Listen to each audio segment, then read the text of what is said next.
আমি তো বলেছিলাম যে ফেব্রুয়ারিতে ইলেকশন হবে কিনা, স্টিল কনফিউশন আছে ফেব্রুয়ারিতে ইলেকশন হবে কিনা।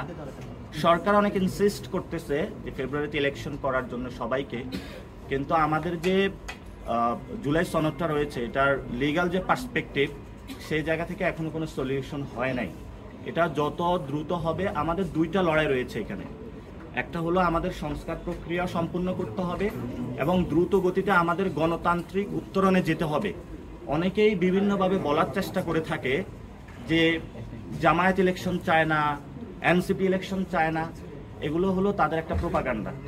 যদি বাংলাদেশে অতি দ্রুত গতিতে সুন্দর একটা ইলেকশন কেউ চেয়ে থাকে, সেটা সবার আগে এনসিপি চাইবে। কারণ আমরা ভোট দিতে পারি নাই।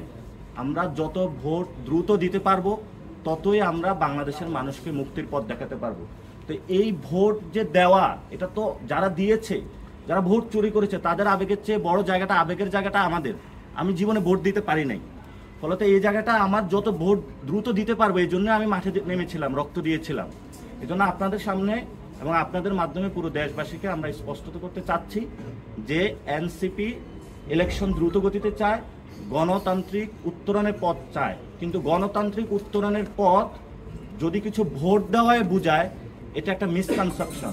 এখানে ইনস্টিটিউশনগুলো যদি ঠিক না করতে পারি, জুলাই সনদ যদি না হয় এবং বাংলাদেশের যে লেজিসলেটিভ অ্যাসেম্বলি সেটাতে যদি কোনো ক্রাইটেরিয়াগত পরিবর্তন না আসে, তাহলে তো সেই একই শেখ হাসিনার জায়গায় অন্য একজন বসতেছে।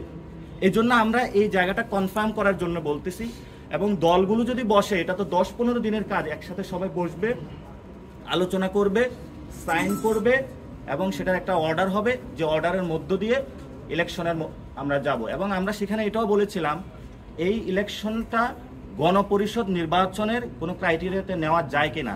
তাহলে ইলেকশন হলো, ইলেকশন হওয়ার পরে তারা একটা কমিটি গঠন করে দিল একটি নতুন সংবিধানের জন্য। আর যারা ওই লেজিসলেটিভ অ্যাসেম্বলিতে থাকলো তারা অ্যাক্টিভ মেম্বার হিসাবে হলো, পার্লামেন্ট দেশকে রান করে নিয়ে গেল। পরবর্তীতে যখন সংবিধানটা চলে আসলো, এই পার্লামেন্টে ওই সংবিধান অনুযায়ী 5 বছর তাদের কন্টিনিউ করলো। কিন্তু 106 এর মাধ্যমে যেহেতু আমরা এখন সংবিধানের মধ্যে নাই, ফলে তো আমাদেরকে আবার শেখ হাসিনা যে সংবিধানটা রয়েছে এটার মধ্যে ঢুকানোর চেষ্টা করানো হচ্ছে। এটা যদি ঢুকানোর চেষ্টা করা হয়, তখন আমাদের কথা হচ্ছে সেখানে যে আরেকটি গণ অভ্যুত্থান আসন্ন। এটা তো অনেকেই বলে থাকে যে আমরা কি জাসদ হয়ে যাব নাকি, এই মাত্র একটি গণ অভ্যুত্থান হলো, সেখানে আরেকটি কিভাবে গণ অভ্যুত্থান হবে। আপনাদের কাছে আমরা স্পষ্টত বার্তা দিতে চাই, নেপালে তিনটি জায়গায় তারা সংবিধান পরিবর্তনের জন্য চেষ্টা করেছিল এবং জেনজিরা যখন গণ অভ্যুত্থান করেছিল, পরবর্তীতে যখন তাদের দাবিগুলো মানা হয় না, তারা কিন্তু আবার মাঠে নেমে এসেছে। কিন্তু বাংলাদেশের যে পলিটিক্যাল পার্টিগুলো রয়েছে, যারা সাংবাদিক ভাইরা রয়েছেন, সকল মানুষকে আমরা আহ্বান জানাবো, আমরা গণতান্ত্রিক প্রক্রিয়া যেতে চাই। আমরা বাংলাদেশে আর কোনো রক্তপাত দেখতে চাই না। সেই জন্য হলো তরুণদের যে চাওয়াটা রয়েছে সেটা আপনারা মূল্যায়ন করুন এবং সেই মূল্যায়নের মধ্য দিয়েই আমাদের পার্শ্ববর্তী যে রাষ্ট্রগুলো রয়েছে, বিভিন্ন যে বিদেশি শক্তিগুলো বাংলাদেশকে আনস্টেবল করার চেষ্টা চালাচ্ছে, সেই জায়গা থেকে আমরা মুক্তি পাবো। এবং আমাদের আজকে ডায়াসপোরা নিয়ে যে আলাপটা রয়েছে, এটা আপনার খুবই স্পেসিফিক এবং আমরা গুরুত্বপূর্ণ কিছু আজকে পয়েন্ট তুলেছি ওনাদের কাছে। এবং এটা হলে প্রবাসীদের জন্য অনেক বড় হেল্প হবে এবং আপনাদেরও যারা পাসপোর্ট রয়েছে, এই পাসপোর্ট আপনাদেরও অনেক হেল্প হবে। এটা একটু আপনার মনোযোগ দিয়ে শুনবেন এখন।